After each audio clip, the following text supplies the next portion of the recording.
she was forced to drink the drain cleaner, but her pleas fell on deaf ears. She too was forced to consume the deadly drink. To make sure the concoction did its job, Pierre and Andrews duct taped the hostages' mouths shut in an attempt to ensure the bulk of the drain cleaner was being kept in their mouths. It also served to silence the screams, although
and showed the evidence. The detective went on to receive an award from the Utah branch of the Justice Department for his proactive techniques used to identify the criminals. Based on their reactions to the evidence being removed from the dumpster and another officer's implication of Andrews, both Pierre and Roberts were arrested. A search warrant was issued for their barracks. Police discovered flyers for the hi-fi shop, as well as a rental contract for a unit at a storage facility.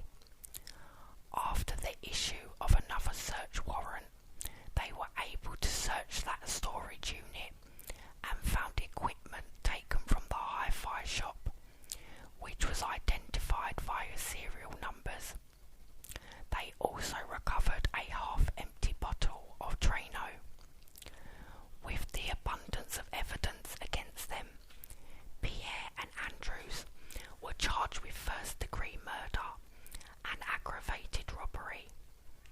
The other airman and accomplice, Keith Roberts, who'd waited outside the hi-fi shop as a getaway driver, was charged with armed robbery. The trial of Pierre, Andrews and Roberts for first-degree murder and robbery began in October 1974 in Farmington, Davis County. Around a month later, on November 16th, Pierre and Andrews were both convicted of all charges brought against them. Roberts was only convicted of robbery. 4 days later, Pierre and Andrews were handed the death penalty. Roberts was imprisoned until 1987, when he was paroled. During the trial, it was disclosed that Pierre and Andrews had robbed the store to kill anyone they came across. The murder had been planned months in advance, with the pair looking for a way to commit the murders as cleanly as possible. The duo repeatedly watched the film Magnum Falls together, in which a prostitute is forced to drink Drano and is shown immediately dropping dead.